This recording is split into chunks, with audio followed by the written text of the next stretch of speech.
Hello, everybody, and welcome to Euroseas Homes webinar, your essential contact for a safe, successful property purchase in France. My name is Christopher Nye, and I am the Senior Editor here at Euroseas Home. It's great to have you all with us, whether you're joining us live or you're catching up on demand. So in this seminar, I'll be introducing you to three experts who each represent a service that we believe is essential to buy a property safely, securely, successfully, exactly what you want in France. So let me firstly, just so we get on to first name terms, introduce you to our guests, or at least let them introduce themselves. So let's start off with Jake Roscoe, who is Key Accounts Manager at Smart Currency Exchange. Tell us a little bit about yourself and Smart, Jake. Hi, Chris. Thanks for the intro. Hi, everyone. My name's Jake. I've been working in currency for over 3 years now. I've got a background in real estate from Spain as well, so know quite a lot about the overseas property journey, even though it's not necessarily France. But yeah, and I'm here to answer all your questions today and hopefully provide you some good information. Excellent. Thank you. Thank you very much, Jake. Our next expert is estate agent from Beauvillage Immobilier, Chris Summers. Hi, Chris. Tell us about you and BVI. Yeah, hi, how you doing? Hi, everybody. I've been in property for 36 years this year, all of that in estate agency, mainly in the UK, Canary Islands and France for the last 5 years full-time. So I've got a lot of experience there to help you. Beauvillage are a large agency. We cover Southwest France as a whole. We work across 22 offices, and we have about 240 agents that work with us that deal with our clients and help them find their dream home. So we're very well placed to give you sound advice. Excellent. Thank you very much, Chris. And finally, Emily Bensmihen from Buckles, which is a lawyer specialising in France. Tell us a bit about yourself, Emily. Hello, so I'm Emily Bensmihen. I work at Buckles Law. I'm a French qualified lawyer as well as a solicitor, and my specialty is anything related to French properties. So I advise clients who want to purchase properties, sell properties, who inherit properties, plan their succession with French properties, or like with my French accent, and as the best I can in English. But my main qualification is a French. I'm a French advocate. Fantastic. Okay, now our session will basically be a Q&A. We'll talk to each guest in turn, asking the questions that we think that you might be wanting answered. But please do put your own questions into the questions tab, which you should see on the right-hand side of your screen.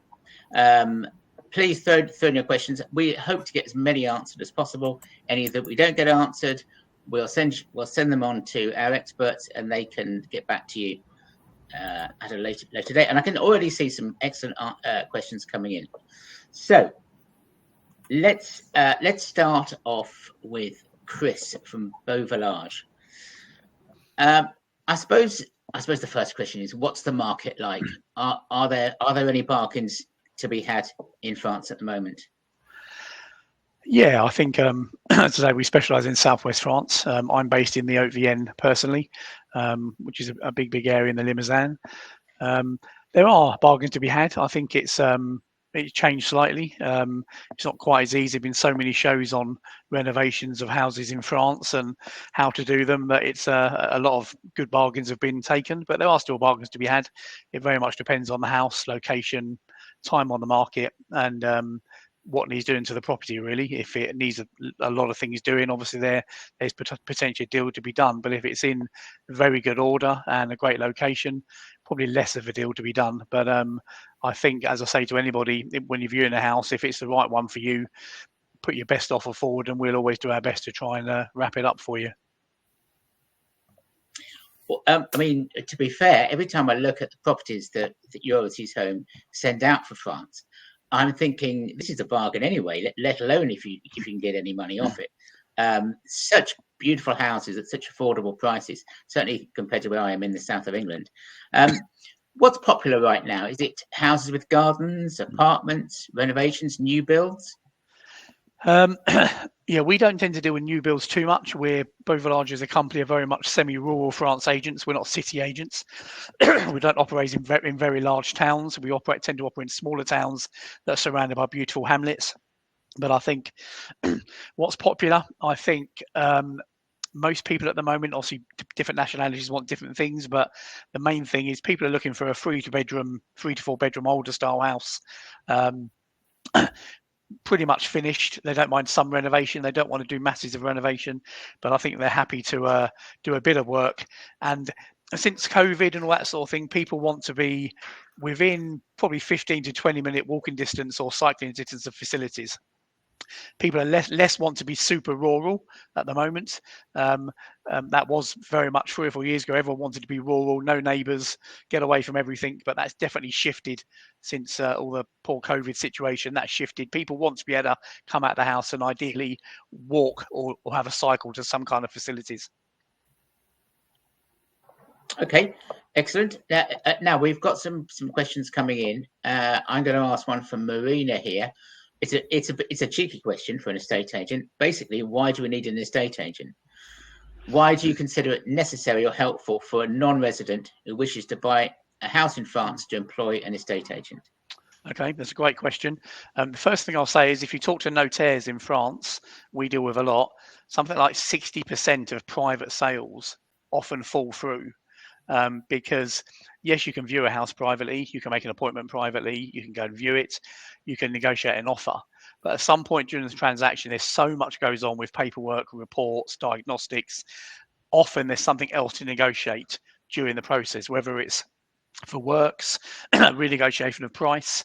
And sometimes that can become very difficult when you've got a relationship with the person, i.e. the seller, because you've gone direct, so you've now got a relationship with them.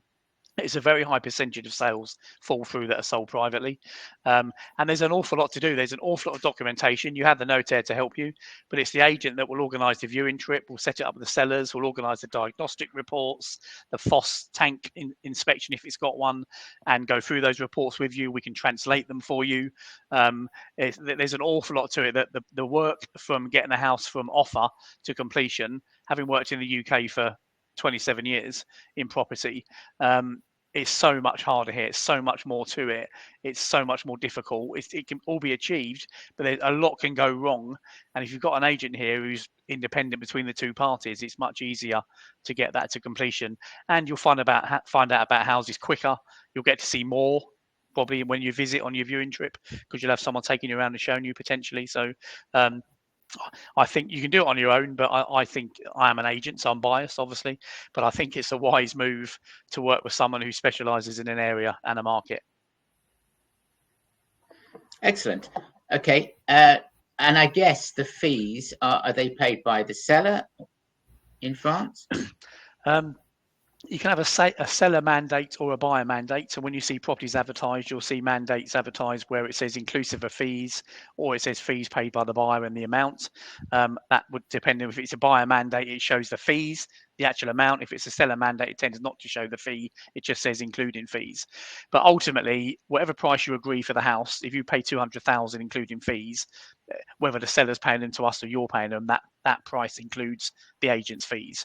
It's just a terminology, buyer and seller mandate. There's slightly different amounts that end up net to the seller on each mandate, but ultimately, if you're paying 200,000 for the house, that will include the agent's fees, whether they're then going to the notaire and they're then paying us it on behalf of the seller, or it's going to the notaire and you're paying the fee. The figure you agree will include your agent's fees. Okay, now it's very much viewing trip time, I would imagine. So people are coming out to view properties. Now, how much should they be budgeting to add on for buying costs? I think Emily can probably pitch in on that one at some point when you talk to Emily as well. I would say you're looking at 8 to 10% of the purchase price, 8 to 9% depending on the value of the property. But on average, if you use that as a ballpark figure, that will cover your no-tear fees. People often say no-tear fees are very expensive, but they take quite a small portion of that. A lot of that is your tax, your property tax, the equivalent of stamp duty in the UK that you have to pay when you purchase a property. So no-tear fees aren't actually that high, I don't think, in France. I think they're pretty competitive, but obviously a chunk of that fee, if you're paying 200,000, I'd allow around 8 to 9%. Might be a bit more, a bit less, but that would give you around about the right figure. Okay, we're covering lots of ground here. So, if I am, roughly how long should I assume the property purchase will take? If I found a property tomorrow, Mm-hmm. roughly when might I be expected to get the keys in my hand? If the property has all the reports and everything ready for it when you view it, it's got all the diagnostics, the FOSS and tank inspection. If everything's ready, it's 3 to 4 months. I'd budget for 4, but if everything's ready, you might do it in 3. But on average, I'd say it's nearer 4. From start point of offer to getting your keys, I'd say budget for 4 months.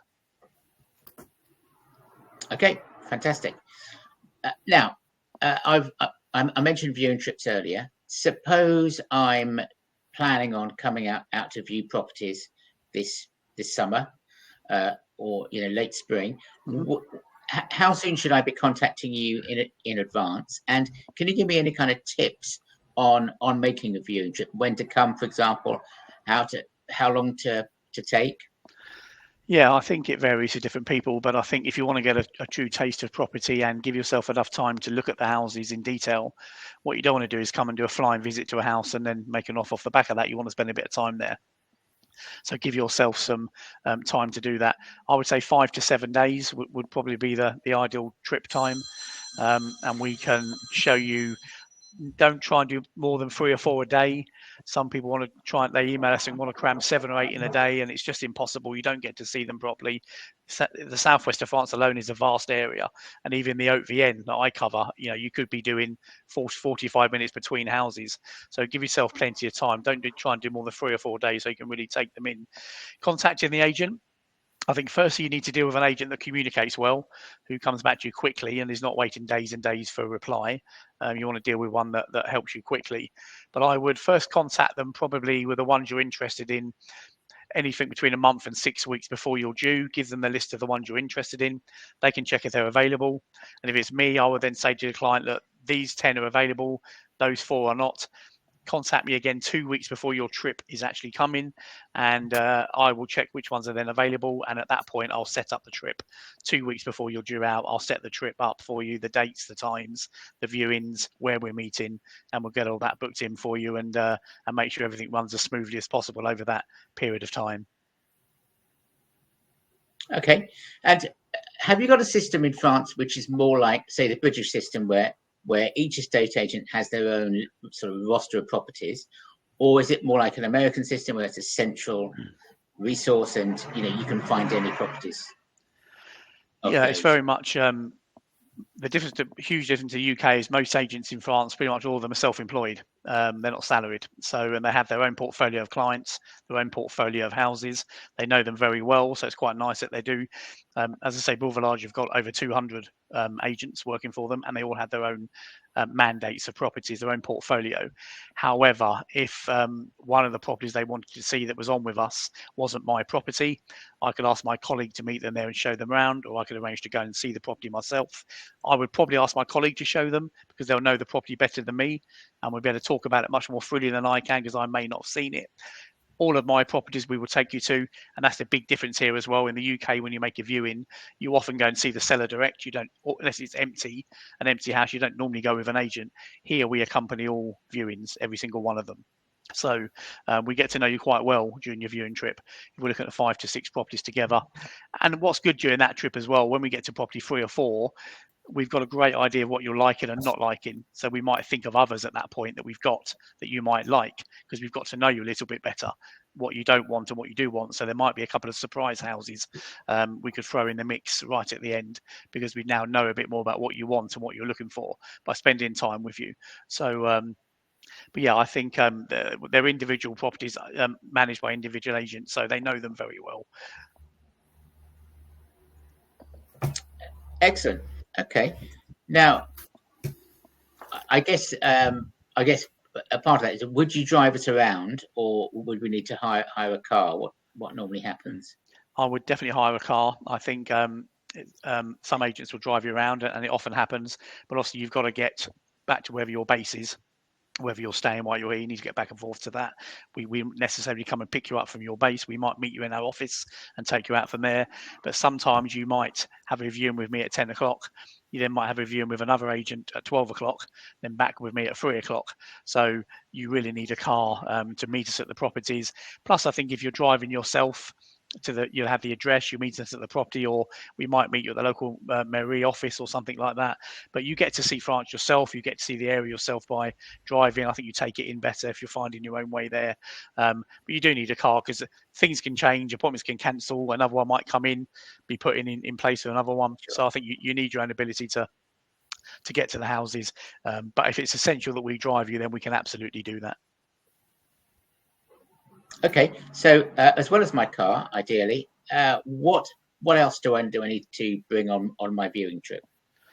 Not too much, really. When you book some viewings with us, we'll ask you to sign a bon de visite, which is basically a form confirming you're going to see these number of properties, the addresses, and it's just to confirm that you're seeing them for us. And should you buy those properties, you will pay any fees that are due on those properties for seeing them for us. And we'll ask for identification. We often do that beforehand.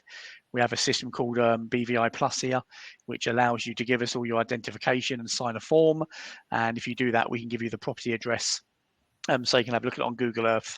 Obviously, we have a lot of empty houses, so we don't just give them out to people that we don't get ID from. But in an ideal world, if you make an offer, there's lots of things we need. But really, when you come here, you don't need too much. If you're going to make an offer, there'll be a lot more. But to come viewing, we don't need too much from you at that stage, other than to get you to sign the bon de visite, which you will complete when we first meet you. Okay, so let's just move on that stage then, and we are going to make an offer. Yeah. How does that process work? Okay, when you make an offer, we'll obviously do our best to get that agreed for you and negotiate it the best we can to get the sale agreed. If we get it agreed, we will ask you for proof of funds. If it's a cash purchase, which a lot of them are in France, we will ask for proof of funds, and that can be a bank statement or a copy of some people download a pension to buy a house. We want to see a copy of the statement for that. If you're getting a mortgage, we'd want to see a mortgage offer or a simulation from the bank in France confirming you've got the first stage sorted out with the mortgage. If it's in a share account or you're moving money from somewhere else, you just need to evidence to us something with your name on it that the funds are in place. We don't want to get 2 months down the line and find out you can't afford the property, or you've calculated it wrong. It's not fair on you and it's not fair on the seller. It's very common in France to provide proof of funds. Once you've seen that, we can delete it, we can get rid of it. We don't need to keep it on file, but it's just to be able to say to our seller, look, they made an offer of X amount. We know they have the money. We've seen proof of funds, or we've seen their mortgage statement. We're happy to recommend them as a buyer for this property at this price. It just helps us do that. Excellent. Right. We're going to move on to our next expert now, but I just want to read out a comment from, it's not really a question, it's more of a comment, and it's not planted, I promise you. A comment from Peter. I can say my experience of the Beauvillage service has been excellent with the property search last month. So that's fantastic. Good. That's great to hear. Nice to hear. Thank you, Peter.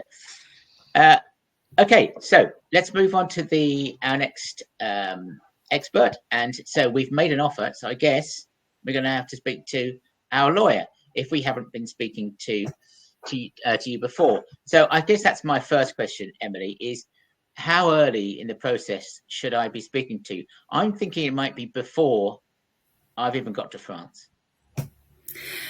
So it depends how familiar you are with the process of purchasing in France, but the conveyancing system is very, very different.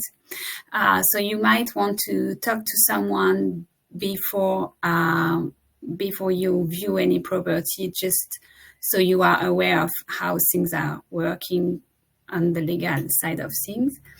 But generally speaking, for us to start acting, we can't, our expertise is not very relevant until you are in a position to sign anything.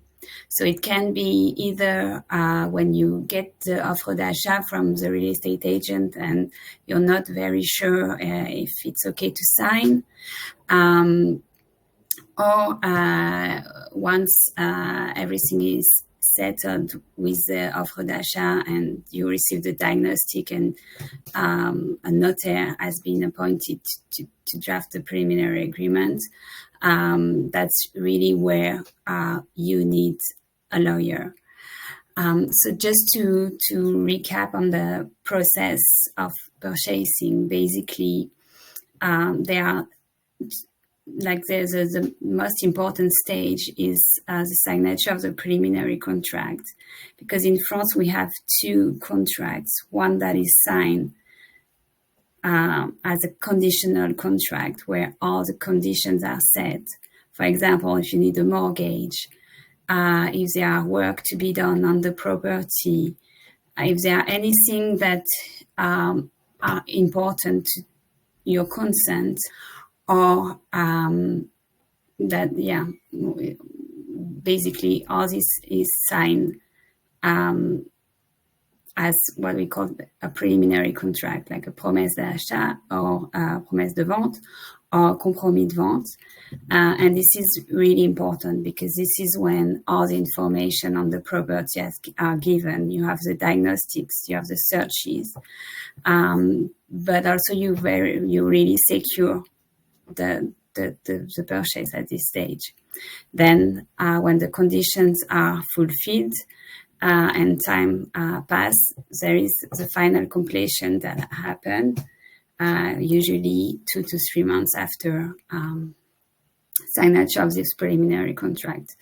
So it is really important, and especially for non-French speakers and non-French residents and people who are not familiar with the purchase process,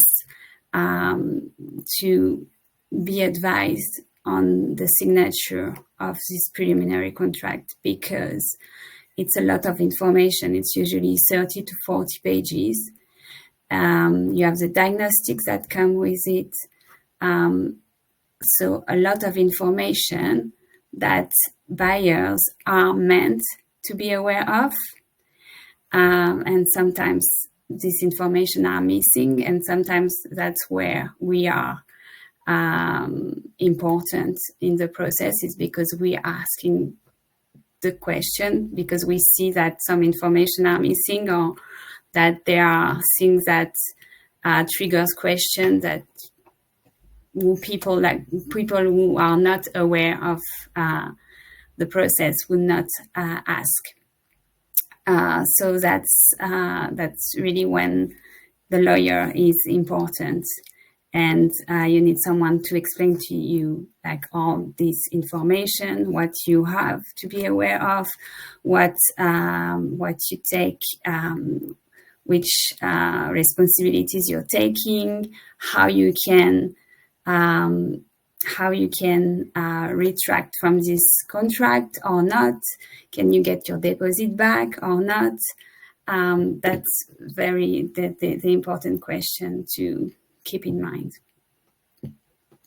I think I Okay. lost you a bit. With, maybe that wasn't exactly the question. Well, no, I'm glad you explained the importance of a lawyer, because I know that some people think, oh, well, there's a notary involved, so I don't need a lawyer, but that clearly isn't the case. That's why we. Yeah, I mean the notary.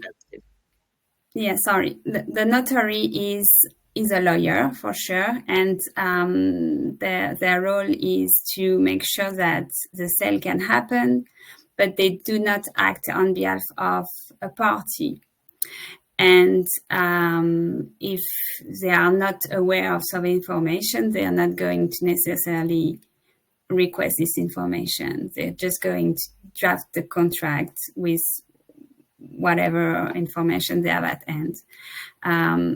Some things are not necessarily important to the notaire, and a sale can happen even if things are important for the buyer.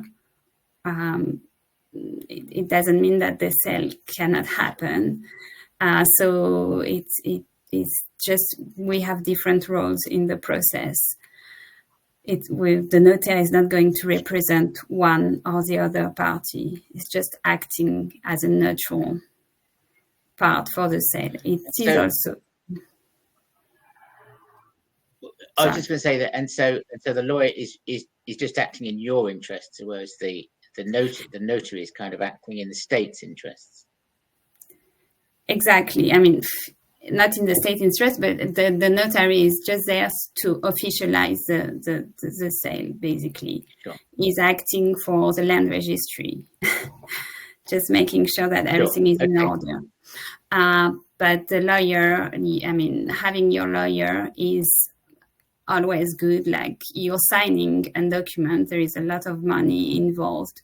When you're purchasing a property, it's a lot of money you put through. It's a lot of effort.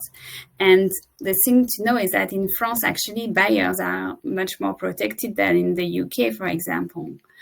But the thing is that with signing the compromis de vente or the promesse unilatérale de vente and having the diagnostics at hand, it means as a buyer, you're aware of all the things that you've signed. And if you don't understand all this information, then you lose the possibility to take action afterwards. But also, the last thing you want to do in France is taking action, having to go through court to claim your rights as a buyer, because then it means a legal action. And even though you're protected by the law, you don't want to get to that stage. So it's better to just make sure that you are fully aware of what the risk you're taking in buying this specific property. If everything is sometimes everything goes very well. We don't have much to do except giving information. But sometimes there are things that buyers are not aware of, and that can impair their consent. And you don't want, it's. Well, let's drill down. Let's drill down into that a little bit. What are the things, the kind of mistakes that people can make, and the things that we need to be aware of? Well, I mean, it can happen, for example, that there have been some work on the property in the last 10 years, and these works have not been declared or are not authorized. It can be, anything that comes up from the searches, from the diagnostics. It can be that, that the property, some work wants to be done on the property, but the property is located somewhere where works cannot be done. There are a lot of things that can put people off. If I want to do work on a property, suppose Chris shows me a property that I absolutely love, but I think, well, I want it to have a swimming pool. I want to change this. I want to convert that barn. Is that something that you would advise on before we buy it? So what we can do before you buy is to check the local regulations, and we can negotiate a condition in the contract that it is possible to basically negotiate a condition saying that we want to build a swimming pool, so completion can only happen when we have the building permit. This is something that can happen. It is also usually a precedent condition in any contract that the local regulations are going to be checked. And so completion happens only if we find out that the land is not, we can build on the land, or that's not part of an area that is, I don't know, has something wrong on it. No. Talking about money, the fees. What should we budget for lawyers' fees? Well, that's a tricky question. I mean, it depends what kind of lawyer you want to hire. If you want someone that is an expert, that is regulated, that is,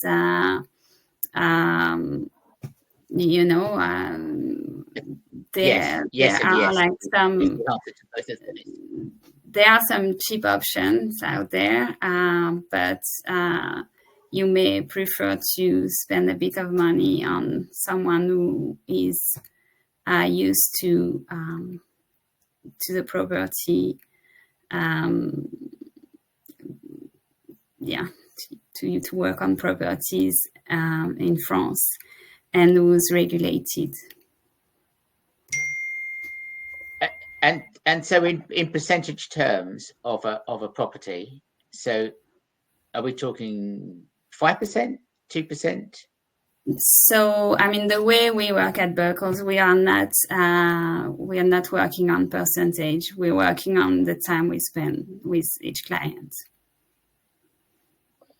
Okay, sure. Thank you. Well, we'll leave our people. I mean, I'm happy to discuss with anyone who would be interested. Of course, yes.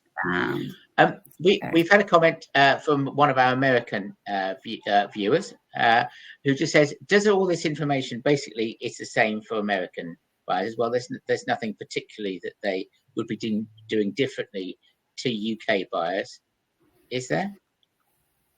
There would not be in my perspective, my point of view.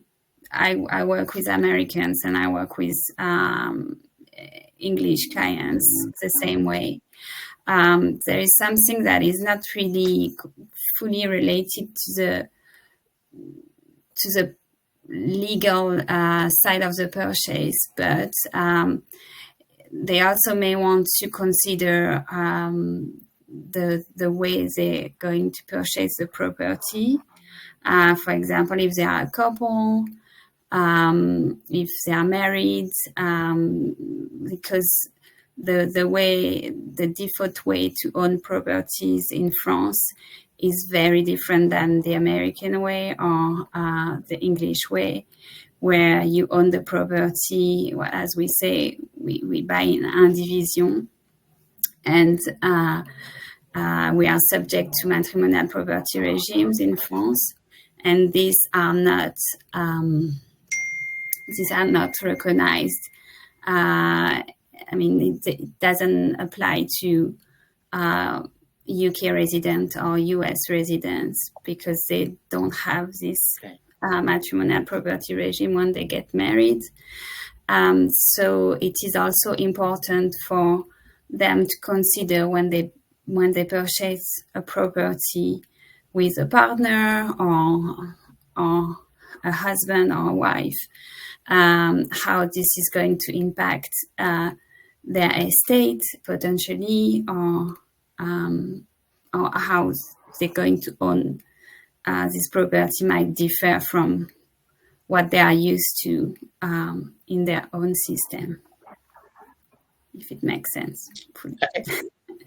Yes, it does make sense. And our American questions will be obviously sent to you, and you can contact those people directly.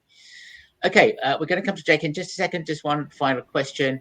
I guess a lot of people consider rentals as a helpful way of financing the property, or to have it used if they're not there all the time. Can you advise on areas that can do that, and licenses that you might need, and just make sure that before we buy the property, we know that we can rent it out? So we can check that there is no obvious reason why this would not be possible. We are not experts in income tax or investment properties, in the sense that we can't advise on if it will be a good idea or not, and the impact on the worldwide tax and wealth. But we can make sure it's not forbidden for them to rent the property. Okay, fantastic. Right, we have got quite a few questions coming, but we'll come back to those. Let me just bring in Jake from Smart Currency Exchange. Jake, it was an interesting day on the currency markets yesterday with the news of the election.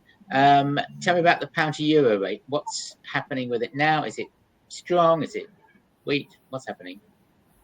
Yeah, good question. The obviously the markets are constantly moving, and with the announcement yesterday, we've seen pound euro go up overnight.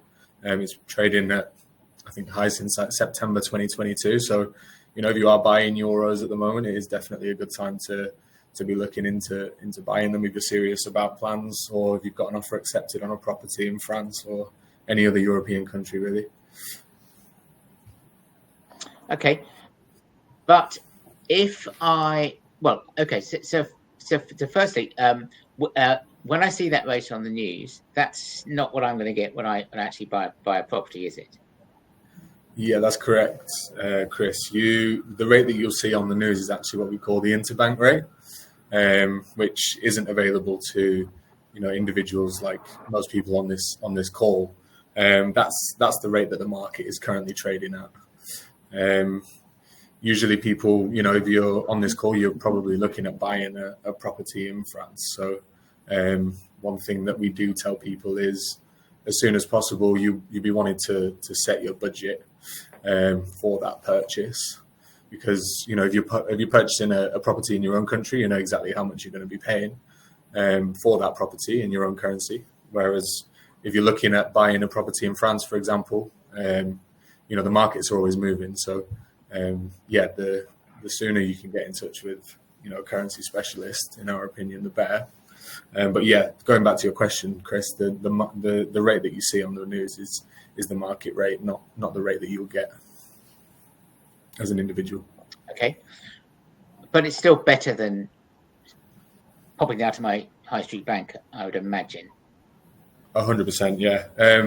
One thing, if you can take one thing away from this call, from the currency side, it's please do not use your high street bank for a few different reasons. One is pricing. You'll get a really poor price versus what the market rate is on the day. Banks have a lot of different services, and currency isn't their main one. So you're not going to get the care and attention that you would get with a currency specialist like Smart Currency. And also there's no options with banks either. You just get whatever rate it is on the day, and you just have to take it, and that's it. And yeah, so one thing I would recommend to all my clients is just try and for currency exchange, try and stay away from your bank. Okay. Mine's now a Cornish bakery anyway, so I'll have no problem staying away from it. Okay, now, if I was to buy a property at today's rate, which has just gone up, so I'm thinking, great, I've got a couple of percentage points off what I was going to pay last week. If I pay for it and I agree a price in euros, I presumably am then at risk of the rate going down in the couple of months before before completion. So how do I manage that risk? That is also a very good question, Chris. So we have options here at Smart, and one of our most popular, option is called the forward contract, which is essentially, if you are serious about your plans and you're at the stage of getting an offer accepted, and there's a rate that you like in the market, we can fix that rate for you on the day. So say, for example, today, and we'll deliver that rate for you on the day of your completion in 2, 3, 4 months, however long it is. So you're basically removing your currency risk, with using that forward contract option. And you know exactly how much you're going to be paying on the day of completion for your property, in a foreign currency, basically. And like I said before, it's a very, very popular option for our clients because of this reason. Because most of the completions take anywhere, like you said, between 2 and 4 months. So that's one thing that we can offer clients that's very popular. Okay, and what's the process then? So I've decided that I want to buy the house. It's 200,000 euros in my dreams, so I call you, and so what's the process of presumably we're not involving cash, and it's all done electronically. Yeah, exactly. Yeah, I do have stories from my dad who's in real estate as well. He said that people, back in the day used to turn up to the notary in Spain with bags full of cash. Unfortunately, that's not. I think Chris might have had experiences like this in the past as well, maybe. But that's not the case anymore. Everything's done digitally. The way that we would do it is most forward contracts are, get approved on the stage of a client getting an offer accepted, and then we'll marry them up to your completion date. The only thing we require for a forward contract is a deposit payment to fix that rate, which can be between 5 and 10%. So yeah, that's usually how it works. Okay, and suppose I put down a deposit, and then the property purchase falls through. What happens about the forward contract in that case? So that's also a good question.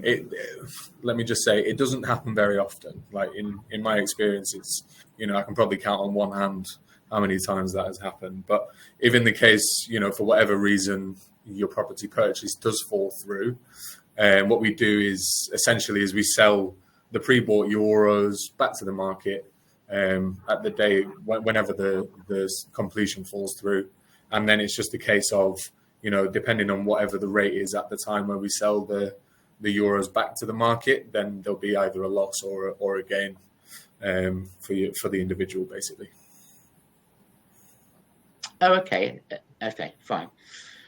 I guess the other question is, how do I know that my life savings are safe with Smart? Yeah, that's also an important one. Smart Currency, we're in our 20th year, I think, this year, or coming up to our 20th year. So, we've been operating for a very long time. We're also, you want to make sure that you're using a company that's regulated by the FCA, which is the Financial Conduct Authority, which Smart Currency are. And your funds are completely secure in a client segregated account, which is separate from our trading accounts. So yeah, that kind of gives you the security to make sure that you know that you're not going to lose all your life savings that you've worked so hard for over the years. Sure, and also, there's a large payment, but there's also smaller payments. So I guess the first one might be the reservation deposit, or can you help me with that? And also the ongoing currency exchanges as I own the property, perhaps paying a mortgage or what have you. Yeah. We can. So my advice to anyone that's serious about purchasing a property abroad is, you can get in touch with us. We're happy to help. Every step of the journey, no matter how far away you are as well. We help people up to 1 or 2 years away from them actually thinking of buying a property. So the process from our side will be you'll open a free, no obligation account, which is then when you'll be able to get in touch with your currency specialist. My advice would be, if you've got a viewing trip booked, get in touch with us before that, so you really understand what your budget is in euros, what your options are, because everyone's case is a little bit different. So yeah, before your viewing trip would be good. If you have your account set up before your viewing trip, then if you do decide, to make an offer on a property on that trip, you're just a phone call away from us, paying that whatever deposit is, 3,000, 5,000 euros. We can help with that and give you a good rate on that. And then obviously, if you did want to book a forward contract for the balance at that time, we can help with that as well. And then, further down the line, once the property has completed, we can help. We have another option, which is called a regular payment plan. So we can help you with your mortgage payments, your pension payments, anything like that. We can fix regular payment plans into the future as well, so you know exactly how much you're getting in euros every month.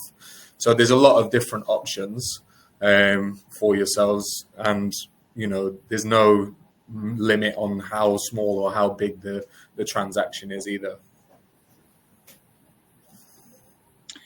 Okay, fantastic. Are there any fees associated with smart currency? Presumably, we pay somewhere down the line. Yeah, of course. No one works for free, as you know yourself, Chris. There's no, fees as such. The way that smart currency make their money is we charge a small percentage on the exchange rate, which will all be priced into, the price that you get either over the phone or online. All the fees from our side are priced into, the euros that you'll be buying, and there's no hidden costs or any last minute changes or anything like that. We don't agree or don't buy any currency unless we've got full commitment from yourself. So that's how we make our money. Okay, fantastic. So we're going to go on to questions. Can I just make it clear that Jake and I do not live in the same house? It's just that whoever set up the webinar gave us the same background. Lovely, there it is. So we're going to... Sorry, Chris. We're going to go through some of these, some of the questions now. I haven't vetted them. I'm just going to ask them as they come up. So Richard has asked a question for Roscoe. Smart currency requires a deposit to buy the euros. Does this amount go towards the fee for the notaire at the end of the cooling off period on the house purchase, or is this a separate amount? That is a good question. So we only charge a deposit for forward contracts, like I said before. If you're looking to buy a rate on the day, which is called a spot contract, then there's no deposits required. It's just an exchange of funds. So it's not a separate payment. It'll just be a down payment for us to buy the euros on the day, basically, which will be priced into your exchange in the long term, if that makes sense. I don't know if I've explained that properly or not. I think that was the question. Yes. Okay. Sorry. I don't think the money is sort of hypothecated for certain uses. It's just it just goes towards the house sale, and you would pay that separately. Correct. Okay, a question for Chris. I'm not quite exactly sure which bit of France you're in, Chris, but here's one from Faith. How feasible is it to get a sea view property with beau village, and what sort of things does one have to consider? Oh, yeah, good question. Certainly not sea view where I am. I'm about 2 hours from the coast. But we have lots of partners. If we haven't got us, we have offices around Royan and La Rochelle, places like that. So it depends where you are looking. But if we don't cover where you are, we have a few associates we work with, Savills being one of them. Everyone knows Savills in the UK. We work with those, and they have offices in the coastal areas. So if you want to via overseas home, send me where you're looking. I can give you a bit more information. Things you need to sort of look out for. Obviously, if you're buying an apartment, you like to have some kind of charges relating to the maintenance and upkeep of the apartment and the block. So you need to check that out on what the contract is on that, and there's no big repairs due that you're not aware of that you might get lumbered a bill for. But the process is the same. It's not massively different unless you're buying in a marina or a harbour where there might be other things to happen. But in the main, the process is pretty much the same. Okay, fantastic. We've got a lovely question here from Catherine. I'm a 70-year-old woman who has just sold in England and wants to move to the Dordogne where my son lives. Some think I'm brave, others crazy. What's your best advice? Go for it. That's what I say. Yeah, go for it. I think it's always a hesitant thing, but if your son's there as well and it's something you want to do, I'd say go for it. You've got a son there, so that's a big advantage into helping you look and know the area. But I think it's always a brave move when you change country. When you move anywhere, even to a different house in the same country, it's always takes a bit of bravery. But coming to France or moving into a different country, it is braver. But if you think it's right for you, then go for it. And if we can help you, we'd be delighted to. Okay. Would you concur, Emily? Yeah, I mean, I'm not here to comment on people's projects, but I would be very happy to assist her if she needs legal assistance. Of course, if she decides to move from England to France again, and she wants to buy a property, she should be advised, especially if she has sold her property in the purpose of buying a property in France, because in France we don't have the same chain system, where in the UK you can sell your property and buy a property subject to the condition that your sale complete. In France, unfortunately, you will have to show evidence that you have the funds ready to purchase your property. So, I mean, just one example, but and I don't know if it applies to you. I think it was Catherine, but be well advised before you do anything. We did it at Yours Is Home recently. We just launched it, the easiest place to retire index, and you might think that post-Brexit it's quite difficult, and there's easier places, but actually Europe is really very, very easy, and France in particular, because we have we have a really good system of English-speaking lawyers, English-speaking estate agents, currency companies. We've got those essential services. So I think you're not crazy at all. I think you'll love it. So all power to you, Catherine. Thanks for your question. Okay, next question is mortgages. How easy is it to get a mortgage in France? I'll have a go at that one if you want. Very difficult if you're not French resident. It's used to be more easy before Brexit. It's very difficult if you're not residing and paying your taxes in France to get a French mortgage.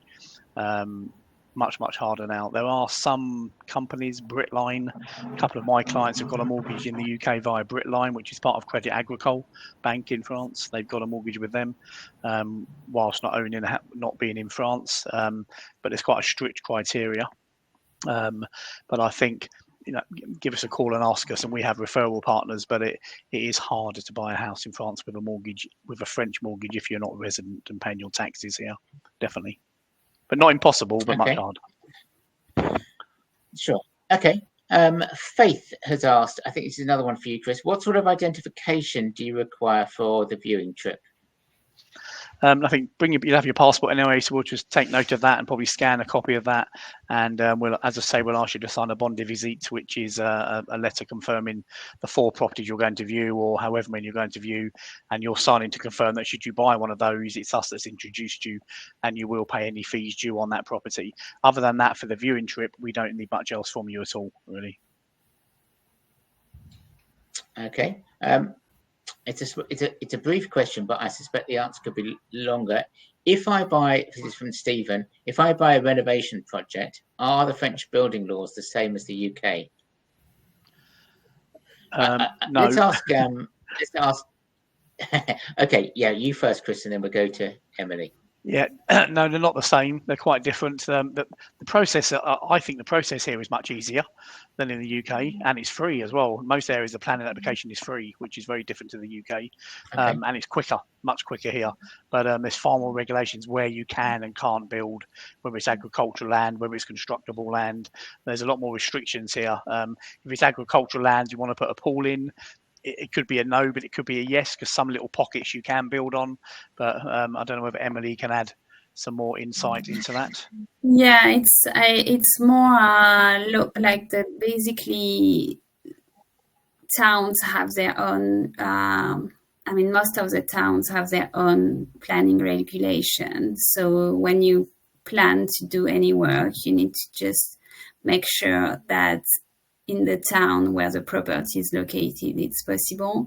What is possible in a specific town in France will not apply to another town. It can, but it also cannot. So it's really, and that's why every time that every purchase needs, every time people are purchasing a property, they need to check what are the current regulations on the town to make sure they're aware of the situation. And it's part of what they need to know when they buy a property. Okay. Another one for you, Emily. This is from Joseph. Does the preliminary contract include provisions about clear title? So yes, in the sense that normally it's a precedent condition that you need to prove title up to the last 30 years.